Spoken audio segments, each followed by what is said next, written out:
We have finally made it to Cowboy Carter Day. I listened to the album twice and I have a lot of thoughts. American Requiem, oh man. The harmonies and the guitars, the 70s vibe. Let me tell you, I was in heaven. It's giving I'm That Girl energy, but in a way more aggressive way, like with her screeching. It was very interesting, and I think this album was a perfect time for her to start experimenting, especially vocally. Then the rejection came, said I wasn't enough. This album was built on vengeance. I was like, drag them. I felt like she was really letting out all of her thoughts and the energy that she was getting during the time of like the CMA thing and when that happened. But the ending to the song was very tranquil. And I think the call to Amen, which is the last track on the album, was really, really cool. Like, let's put a bookmark there. But yeah, other than the bookmark, this one got a gold star for me. Stood out in a great way. I'm so glad she covered Blackbird, the Beatles. I could cry. Beyonce and the Beatles. I never thought, that's got a nice ring to it, but I never thought that this would happen. And now it's like, here we are, we get this. And it's her being Black and covering a classic song like this. And then the transition into 16 Carriages. The song is still incredible to me. I did an entire review for 16 Carriages and Texas Hold'em in a different video. I will link it. I still am in love with this song. And it sounds even better in the album. When this song came on, it really hit for me how much I was already having a great time just with her in this genre. And I don't even listen to country. Protector. The baby sounds roomy. Her voice sounded so amazing. These slower country songs for me sounded very authentic. Normally, I'd find something like this a little too chill depending on who's singing it. But Beyonce's voice is so demanding. Her voice reminds me of Kendrick Lamar. It's like once they start, you can't help but listen. And it hit me on the second listen that she was saying, I know you're going to shine on your own, but still, I'm going to be your projector. Such sweet mommy vibes. My Rose, the intro was totally giving me Destiny's Child. I love the melody of the guitar. The song was way too short, but really good. Smoke Hour, Willie Nelson. First of all, spelling country radio. KNTRY was hilarious. But yes, the radio theories, tuning the radio and turning through all the different stations. It was such a badass transition, and I love the fact that it went into Texas Hold'em. I actually listened to Texas Hold'em more than 16 Carriages, which was still a shock to me. But the song has been implanted in my brain since it came out. Many mornings, the first thing, as soon as I wake up, I start singing the song in my head. The fact that it's getting so much radio airplay, and even on R&B stations, this is what Beyonce came to do, and she's doing it. It was a great choice for a single. I haven't been on socials all that much lately, but have we decided on a line dance for this? I really need to look into that. And I knew this one had a transition. It goes into Bodyguard. Bodyguard actually has 2 golden stars for me, okay? 3 seconds in, I already knew this was going to be one of my favorites. Holy shit. The feel of the song just as a whole contains that of songs that just hit me. And just those that I want to inject in my veins. I can't believe we got a song like this from Beyonce. It gave such Fleetwood Mac vibes. I'm about to kill this song, y'all just don't know. This is why I'm so happy she's experimenting and doing things differently. I don't like the way she's looking at you. Somebody hold me back. And the guitar solo with her singing over it was just absolute perfection. Dolly is on the album. The hussy with the good hair. I can't. And it goes right into Jolene. What what a cover. Okay, Beyonce said ain't no begging, we just beating ass. She was addressing a lot of stuff here on this album, and I was like, let her pop her shit. She said, you heard me. Yes, ma'am. Don't try me. I love the threats. And then the chorus at the end when they come in, just beautiful. Just chills all over. Daughter felt very cinematic. It's a beautiful song, but the story? I'm really into these that make me question, did they commit a murder? Her voice is stunning over the guitar picking, and the instrumental is less busy, but that makes it more intimate. And her doing opera on this album? Huh? Stunning. Gorgeous. Just gorgeous, gorgeous job. Just, ooh. In between this and the next song, Spaghetti, there's commentary on music genres and how they can box artists in and not allow them space to grow and to see what else they can do and be creative in different ways. I had a coworker and he was like, the album was mid, but I was just like, okay, well, if you only listen to a certain type of music, of course, an artist like Beyonce doing something different and stepping out of their comfort zone is going to be off to you. But if you are into a lot of different types of music, you're going to be a little bit more accepting. But great commentary. Spaghetti, one of my favorite foods when my mom makes it. This song, absolutely immediate golden star. That Beyonce Virgo shit. Oh my God. Was that Swiss Beats? What's going on? Why do I feel like we're being transported back into Renaissance? Her rapping?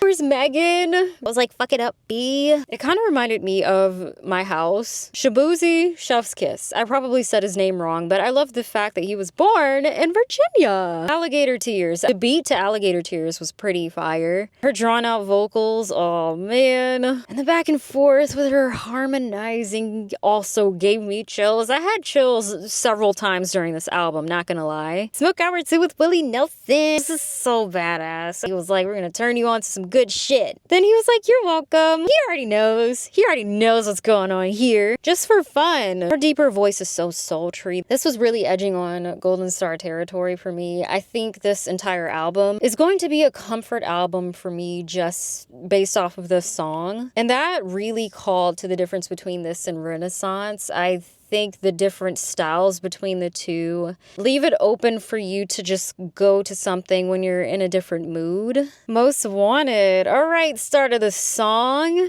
Miley was an unexpected choice. My inner child was crying because I was like, my childhood.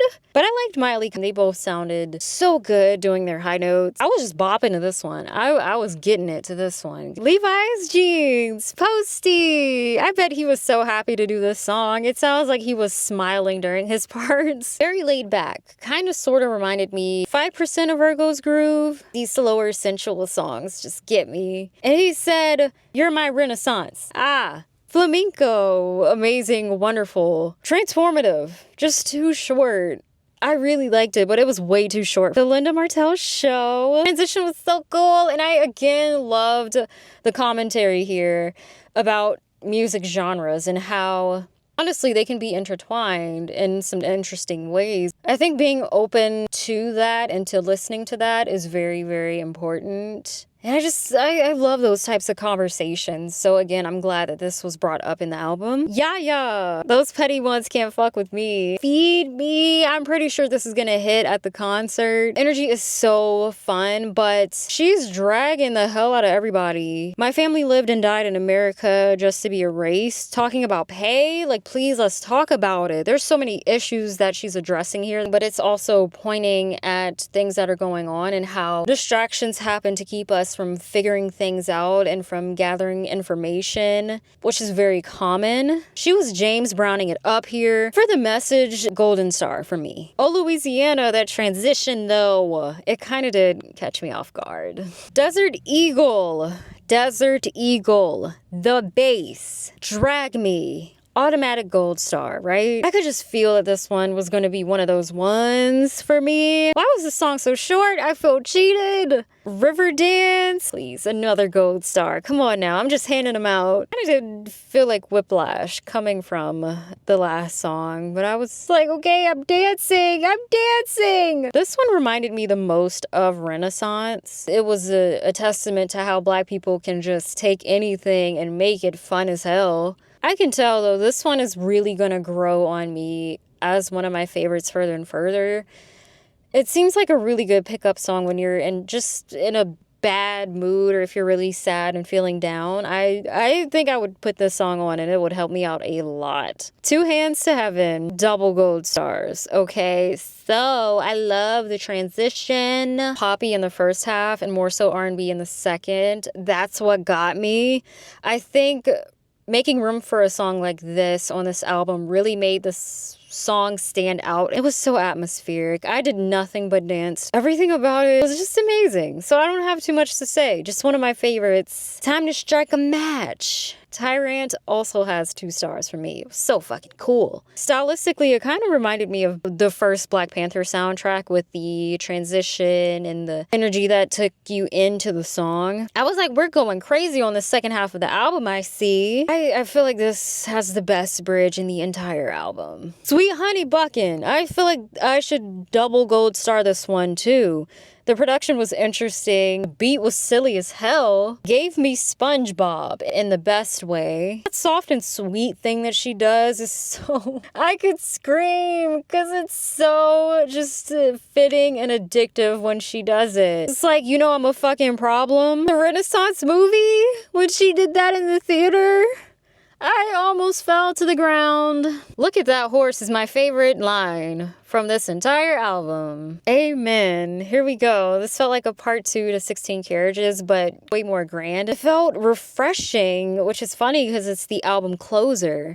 I love it when albums do the callback thing to songs that are already in the album. That's so cool to me. Okay, so overall, I already know this is gonna make my albums of the year list. I'm both saying that because it's Beyonce, but I'm also not saying it because it's Beyonce. I feel like when artists go out their comfort zone and there's a lot of passion there and they're not just doing it as a cash grab or for clout, you can tell, and that is very loudly prominent in this album. You can tell the love and the work and the passion and the drive that she put into it. This is the result of when we get projects like this. I can understand her in her Instagram saying it's not a country album, it's a Beyonce album. It's naturally very country influenced, and I don't even listen to country on the regular. This has got me like, okay, where are the other Black country artists at? It is, like I said, it's heavy on the country elements, but I don't think it's enough to turn anyone away who would be open to listening to this album and doesn't listen to country that much. It's the fact that this album was born out of vengeance for me. That passion, my God, that can take you far, let me tell you. All because they didn't want to accept her in the country world. Look at what we have now. So thank you. Thank you for that, actually. And I'm glad everything happened when it did because her voice is like at its best right now. And so because of how powerful it is, especially when she threw in a little bit of opera, it hit. It hit very hard. It drove her to do something that we're not used to, and the result was beautiful to me. I don't think there's a slow moment on the album. I don't think there's anything that sticks out in a bad way. If I'm listening to the album, I'm gonna listen to the entire thing and not skip a song. I will say, first listen, I did like this better than Renaissance. I had to listen to Renaissance about a good 2 or 3 times just because when that came out, we didn't know how different that would be for Beyonce. So I guess going into Cowboy Carter, we know these acts are going to be very different from what she's done before. And so I think it was easier for me personally to open that door and to know, hey, this is brand new. You never heard this from her before. So let's see what it is. I think that worked out first listen better for me than Renaissance did. Because Renaissance I was very confused and I was like, this is it. Next thing I knew, I was addicted to Renaissance. I've literally had to force myself to listen to some other things because I was listening to it way too much. I can't wait for the next tour and for Act 3. But if you have listened to the album, let me know what you thought. What's your favorite songs? I want to know. Like the video. Thank you so much for being here. My name is Rain, and I will talk with you in the next video. Bye!